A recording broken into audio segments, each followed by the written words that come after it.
Tiffany, Kelly, do you think that AI is replacing sellers, empathetic sellers? I don't think that AI is there yet. I think Anthropic posted something that all white collar jobs will be replaced in the next 18 months. I saw this headline floating That's around terrifying. this week. I don't know that I believe it because you can still tell when something's AI. Yep. And unless AIs are only selling to AIs, people still want people at some part on the other end. Totally. And why would Anthropic still be hiring people, white collar individuals, Software if, engineers, yeah, if they really think that's true? exactly. And you might need people. Maybe you're saying, well, I just need them for the interim, but you don't. You need to still have novel ideas inside of your business to continue to drive it forward. I think a lot of jobs will get replaced by AI. Yes, I think totally. that's an inevitability. But the empathy that lacks in AI is so obvious when you're on the other side as a buyer. The lack of humanity is still there. Okay. Well, let's talk about this more. But before we do, I have news. Tiffany has news. The Revenue Insiders is officially gaining one more full-time consultant. I am leaving corporate official this month and moving over full-time to the Revenue Insiders and joining Kelly. So we have a lot of things up our sleeves. We've been doing a lot more work together lately, planning things. I'll probably take a break, jump in full-time come the fall. So I'm really excited about this. I am thrilled. I promise everyone I did not pressure her into this. This was fully her decision. But I could not be more excited because we have big things planned, Big things. Yes. big ideas. I think we both have had light bulb moments in the last, call it 6 weeks, where this feels very right. And I think we can make a big difference. Yeah, I'm really excited. I'm going to do consulting projects alongside Kelly, bring some RevOps expertise Yes. to our practice. But we're also going to keep doing the podcast Yes. and the thought leadership dinners that some of you have been able to attend. There'll be more of those coming this year. And we have some new things up our sleeves that I'm really excited for. So Me too. this is going to be fun. So full-time Revenue Insider now going forward. Welcome to the party. Other update, if you're watching us on YouTube or Spotify, where you're getting the video version of this, this is our new podcast studio. It is. Ta-da. We attempted to do this at a professional podcast studio, and everyone, it was bad. Sorry if you watched. Sorry if you watched any of those episodes. It was like very blue. I don't know. The lighting was bad. The camera was bad. Neither of us looked great. It just was not. It's not it. But then we decided we could do this ourselves, as any good ops professional does. We also didn't write down any requirements. We just bought exactly what the podcast studio told us to buy. Yeah. And one YouTube video told us to buy. And that was not the answer. It was not the answer. But going back to Anthropic, thank you, Claude. Yes. After about way too many hours, like probably 6 of like pulling out our hair and trying to figure this out, we finally asked Claude what we should do. And it said, you dummies, you don't need any of this stuff that you bought. Return it to Amazon. Please just go back to your original process. Yes. So here we are. Here we are. It turns out everything is figure outable. Yes. So if you're if not a video, we have a lovely new sign that says everything is figure outable with a very cute mouse. So it's true. Everything is figure outable, and we have figured it out. So welcome to our first podcast studio episode. And one more announcement. Oh my gosh, we have 3. New logo. New logo. We do have a new logo if you haven't noticed. It's on our website. We decided to step up our game now that we are both consulting and wanted to polish the brand a little bit more. So tell us what you think. If you gave us advice or were part of our polls and we did not listen to you, you are correct. We didn't listen to anyone, actually. We went against all the advice. So hope that our gut was right on that one. I like it. I like it. And the podcast will get the logo in season 3. Yes. So we will update it then. If you want to check it out, LinkedIn has it. Our website has it. All the socials have it. Okay. Back to what we're here to talk about, though. Okay. We had a recent episode with Brynn Tillman. Yes. Social sales. Yes. And we talked about this concept of engineered empathy. Yes, I think was the term that she used, right? it was. Yep. And it's really stuck with both of us on the impact that AI is having in the sales world and how everyone should be thinking of using it and the pros and cons. The engineered empathy, I love that term. It's really stuck with me since we had that conversation. And I think it's worth us Talking talking. about, Yeah, yeah. I obviously do a lot of sales training, right. and oftentimes I am helping sellers think through how they use AI to make themselves more efficient. Hmm. And there is a role in place for that. Absolutely. But I think what we're seeing more and more, I don't know about you, but I get emails all the time that I'm like, you used an AI bot to look at my LinkedIn, and then you sent me an email that's actually over personalized to the point that I can Yes. tell AI wrote this. And I'm very much ignoring this email. And we talked about this on that episode with Brandon. If you haven't watched it or listened to it, it's a great one. She has tons of tips in there on how to really like take what she's saying and make it actionable. But one of the things we talked about is it needs me to open email now. So it's good enough that like that cold outreach that I'm clicking where before 6 months ago, a year ago, I wasn't clicking. Whether that's because it's super relevant, I was just searching something or doing something and I needed that prompt right away, or that I'm looking for that exact tool you're selling, or it's detailed enough. I'm like, huh, you like okay, like you're using something cool enough, slick enough that it's worth like what else do you know about me? What else Yeah. is out there on the internet that you found out? But it gets so disconnected in the actual message. You don't get the connection or the real human errors or elements or relatability. It's just missing cold. There's two pieces where I feel like it drops right away. Is I've also reached out to a couple companies, actually Opus AI, who we use for our social clipping. Yep. Reached out to them. We're obviously a very small user of their platform, so they're not going to let me talk to a salesperson, which is totally fair. But I was talking to this automated AI SDR, let's call it. Oh And yeah. I was like 7 emails in, and I was like, "Just answer my question. Like, stop trying to qualify me through this email process." And I was so annoyed. We still use them. So obviously, sometimes you have No good enough joke. product. Yeah. We're going to use it.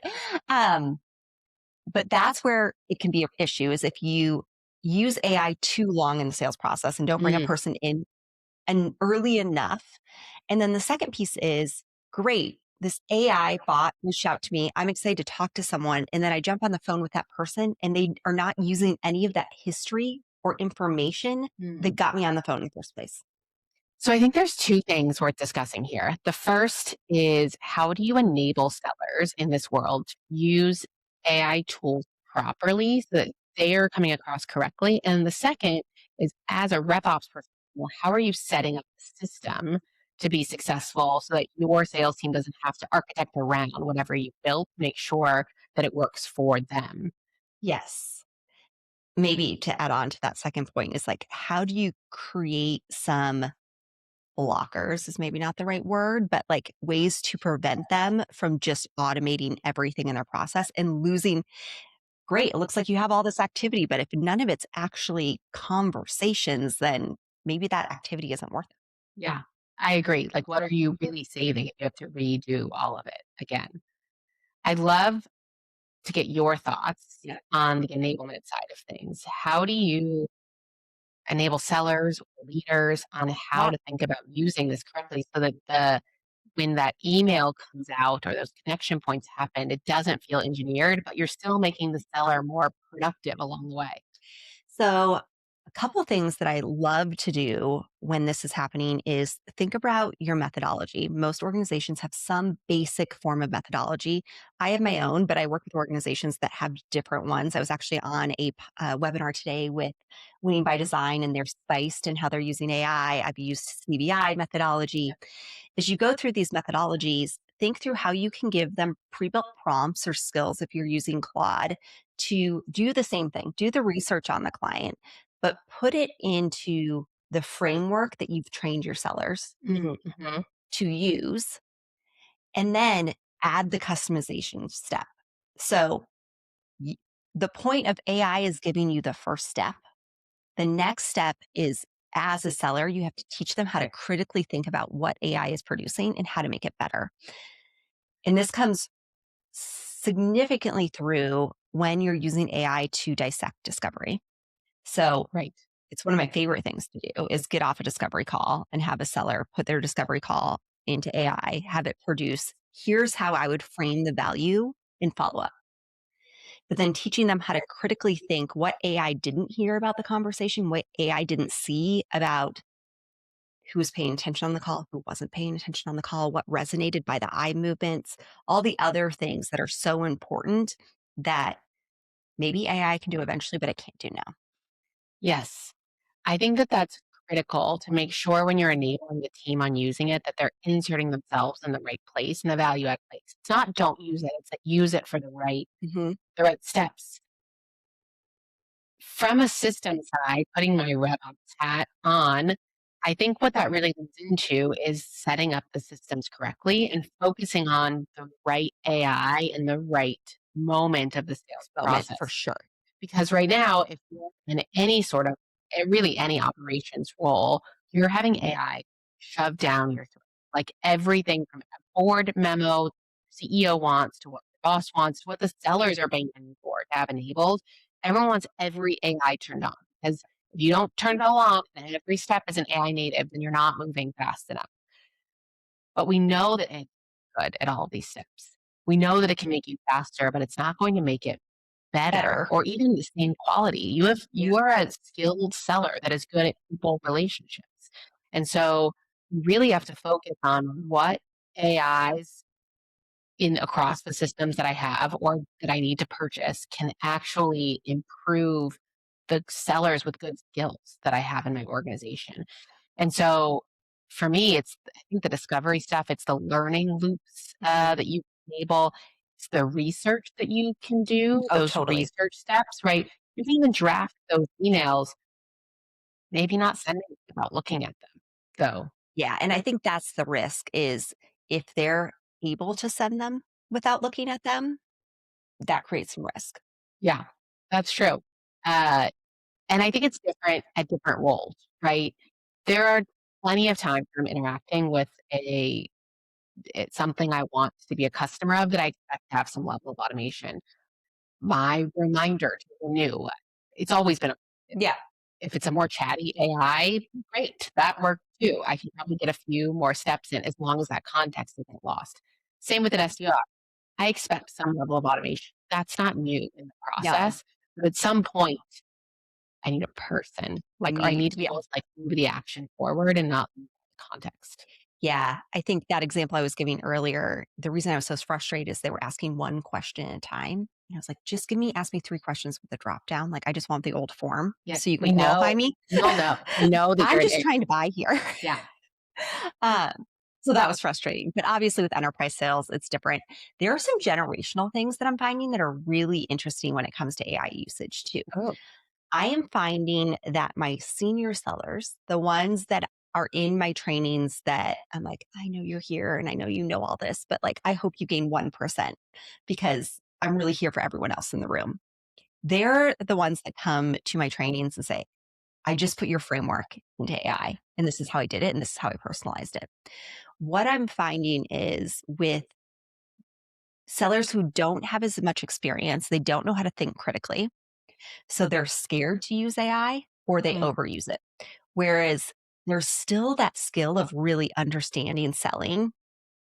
And the way our senior sellers are using AI is how we need everyone to use AI. That's fascinating. I can definitely see what you're describing in a more junior seller. Like you're either terrified it's going to take your job, so you don't want to feed it any information Yeah. or bring that to reality, or you're terrified of not being good at your job. So you're using AI because you think it can cover, like it can pay for all sins, and neither of those Neither of things those are true. are going to work. You still have to know how to critically think. And I think this is the challenge that enablement faces. Um, I wish I could remember the person's name. I saw a LinkedIn post today or yesterday that said, everyone's saying that enablement's the first role to get eliminated and go to market. But no, the post was really good. And then they said, but I'm going to predict that. And the reason is you can't replace enablers until you replace sellers with AI. And you can't replace sellers with AI until you replace buyers with AI.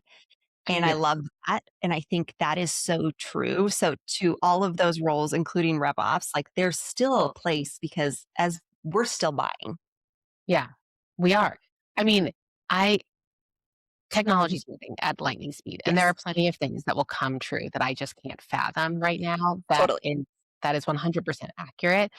But to have, in all cases, an AI buyer, you either don't need tools anymore because you just genuinely don't have people, and a Mhm. whole lot of organizations cease to exist completely, Yeah. Ooh, or there are people and you have like an AI procurement, like you're gonna have AI assistants for sure that eliminate a lot of the roles, and that's scary to think about, but that there's probably like a reality coming yeah. for a lot of those roles, and that's a totally different conversation. But even if it's just procurement or legal AI or certain roles in the buying process, you're still going to have people because the reason you have a system is because there's people that need it. Yeah. I'm with you, and I hope we're correct because we're building a business around it. That's true. So maybe we, are biased here. Yeah. So, question for you, we've talked about this, but it's probably been a year now. I'm really nervous, based on what I just said about the fact that senior sellers seem to be using AI in the best way because they can critically think and use AI efficiently, but also personalize it. How do we get the next generation of sellers up to speed? So this is a hot take Okay. that we haven't talked about yet. Oh, So I'll give it a little bit of preface. Uh, there was once a world, the era of 2015, let's call it, okay. Trying to go where back there. Yep. you put sellers through multi-week boot camps before you let them touch a deal. I went through one of those. Yeah.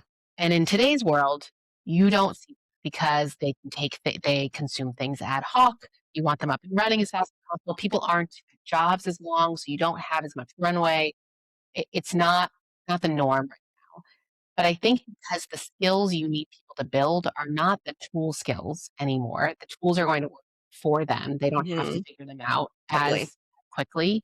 They need the people skills. And so I think you're going to see a bigger to companies prioritizing core skill enablement and doing so in really deep sessions that have follow on Yeah. small bite sized enablement, but more boot camp style enablement I think is going to come back in some form. I'm not sure how, but I think skills are going to pop back up and people have let them take a back seat.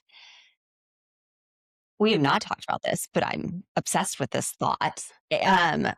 Partially because I can relate to it. So I was lucky. I think there were a few programs that had this, like enterprise, car rentals. There was GE Healthcare. I think some pharma did this. And then I worked for a company called Cerner, which was in healthcare IT.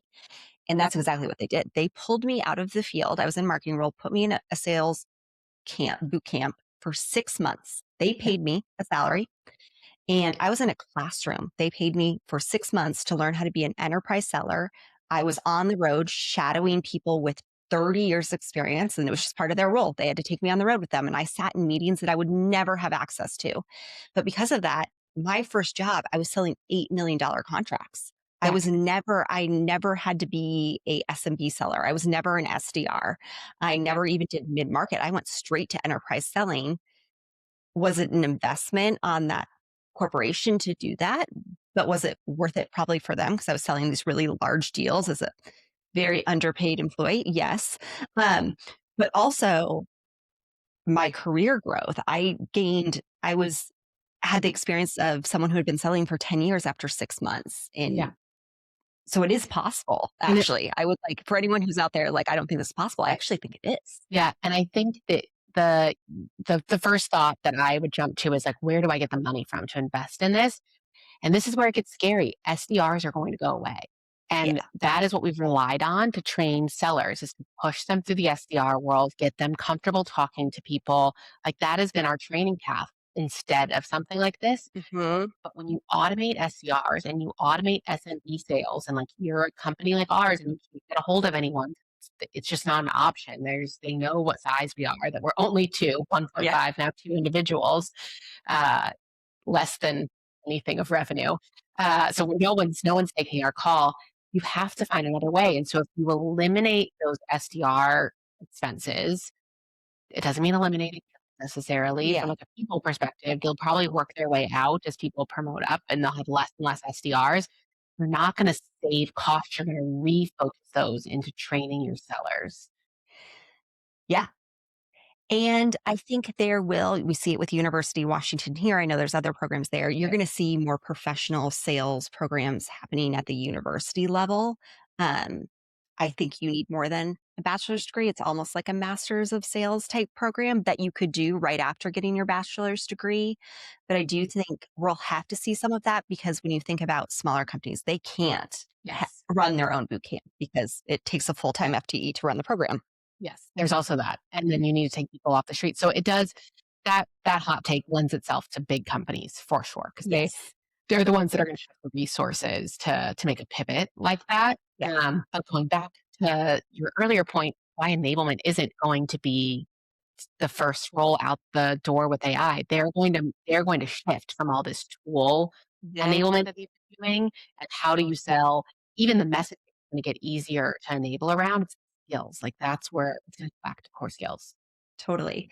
So I know we're talking a lot about seller and AI, but I had another interesting interaction this week with a coaching client. And he mentioned to me that he was talking to someone in RevOps, and the RevOps person said, it's interesting that you're putting all your focus on enablement. Like, I don't know that that's the best career choice right now, coming from the RevOps leader. Mm. And I was like, huh, how would you react to that? Or if you had overheard the interaction, my gut reaction is like, there's also some risk in RevOps. Yeah, there's definitely risk in RevOps. I think the same thing that you talk about from an SDR path is going to be true in the RevOps path. Like the analyst is going to be the first role that Yep. gets cut in favor of agents if it's not already happening in a lot of organizations today. Um, I think my first thought would be, where is that? Like, what is your source of like that information or that thought process?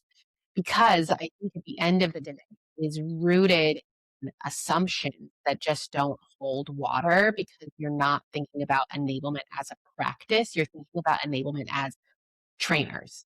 Yeah. No, totally. And like still the old school, The like old sales school, training, but product the training. old school sales training, product training, old school skills are going to be back in rage, but the old school like way of training is not. And that's what people No. think of a lot of times when they say enablement. And I just think that more than ever, you need that back to like the engineered empathy. Like you need people that understand how other people learn Mhm. to help them work through how to drive. You need to mirror other people. It's still going to be an important process. And as long as sellers exist as people, you need to have enablement as people to help guide them through this.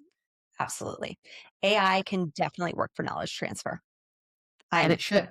committed to that. Like enablement should not be the knowledge, the transfer of knowledge anymore. Yeah. We should use AI for that. But everything else, still think there's a world. Yes, agreed. You shouldn't sit in a classroom style and learn about how to quote in your CPQ or your Salesforce Oh, instance. That should pop up when you're in the moment trying to do something. Be like, hey, here's a 2-minute video. yeah. Here's exactly how you do the step. We can tell you're trying to do that. There's no more like onboarding team that's collating all of that and pulling RevOps person to the side and having them train. That's what people think of when they think of enablement is that type of build out. Someone has to build the content, but AI is going to get good at doing that as Yeah. well. So it's the skills and the people and the empathy that I think we're just going to see companies double down on, make sure they have the right sellers. If you were, let's take it from two angles. If you're coaching someone in the RevOps world today who's trying to think about what path they take, so they're more junior in RevOps, they know that they want to specialize in something. Where are you gearing them to go? And on that same note, like if you're consulting with a company, where are you telling them to invest when it comes to people? So I'll take the first one. If I am coaching someone from a RevOps perspective, especially more junior in their career, there may be some of this coming soon if you are interested in that. But I do it all the time for my team and other people that I've come across and over the course of my career. And the first question I ask is, Are you interested in systems, processes, or people? What brings you energy across those three things? Not a specific tool, not a Mm. specific remit of a revenue organization, just people, processes, or systems. And based on that answer, I think it tells me a lot about where you should invest your time, but also be agile in what you think the end goal should be. So, for example, if you say systems, you might, as a RevOps professional, be thinking, I'm going to get my sales certification. Like that's what you mean when you say systems. That may or may not be important in 5 years. There's no way to know. Does it mean it's a waste of time to do it today? Absolutely not. It is a role today. It is a value add to learn how to do that. But what you really need to focus on are how are systems evolving? How do they work? How are they working together? How is AI impacting all of it? And the more you lean into the broader systems thinking and understanding holistically while doing certifications that you find valuable for your current like situation is going to set you up to be a thought leader in the system space, which is where you ultimately want to get to. Similar with process. Forget what the teams are called. We're combining CSMs and account managers. You know, that everyone has a name. Now you have AI SDR agents that need to be managed. Like forget the actual like the things or how it's accomplished. How do you think about processes? How do you design a process start to finish and know that it's working in the here and now? And Yeah. how do you go build skills? So I think it really is fundamental. And then that sets you up for whatever that state might be in 5 years or next phase might be in 5 years. That's my advice for the person who's earlier in their career. From a company perspective, and even remote, many times I've interviewed RevOps professionals or consultants like looking for something. I want people who are first principle problem solvers. If they can do that, they can do anything. If they can break apart any problem they see in front of themselves and understand the components and reframe how to work it, they can do it in any situation, no matter how the world evolves. And if they can see where they did something wrong and go back to the first principle Mhm. problem solving nature, even better. If you have the self awareness to realize that you need to iterate, even if it was your own work that that caused the issues. And so those are what I interview for when I'm interviewing people. And I think that in this ever evolving world, that's what companies need to be focused on when they're looking for people at any level. But those are your skills that you want to hire for. Yeah. And I think when you described that, I was thinking of it's again, when you think about how you dissect a problem, it's usually the people in the process and the technology. And you as a leader then, as you get more senior, have to know how to manage both the people and the technology, It's true. regardless of your role. You may be in a role that never had to manage technology, Mhm. but you will likely have little mini Macs running around Yeah. that are doing part of your work that you need to critically think around and manage. And at the end of the day, as AI becomes more prolific, you need to treat agents like people as well, in the Mhm. sense that you need to make sure that they are solving things from a first principle. They're not making guesses. They're not assuming things that they don't know. There's a ton of things that are applied to managing agents the same way they've applied to managing people. Absolutely. Okay, so I think we're at that point of our episode where we ask the point of view question. We're not always good about doing this when it's our own I episode. know we aren't actually. I'm glad that you're teeing it up because we don't do this really often and we didn't prepare to No. for this Okay. episode. Love it. You're So gonna I'm putting us both on the spot here. Um, so should I start? I probably should start. Unless you do you have one I already? have we'll Okay, go start. for it. Okay. My question for you is how will you evaluate the AI things that you are using to make sure that they are not replacing the human elements of you, but at the same time doing all of the tasks that you don't need a human element for, like sorting your Gmail into different categories? Yeah, That's a great one. I love that. Okay, mine is going to be back to a comment I made to you earlier. But how are you monitoring what AI is being used, and how are you evaluating if it's being overused in any area? Oh, I like it. Okay, so mine was very individual focused and yours Yeah. was very in a company seat focus? Those are, yeah, that's a good question. We need to do that for ourselves. It's probably, Absolutely. We're about to go spend 2 hours writing Claude skills. So if yeah, anyone wants to join us, let us know. yeah. We're happy to share them as we discover them. So we'll Yes. be cloud experts by the end of the day. Absolutely. Okay. Right. Thank you. Thanks, everyone.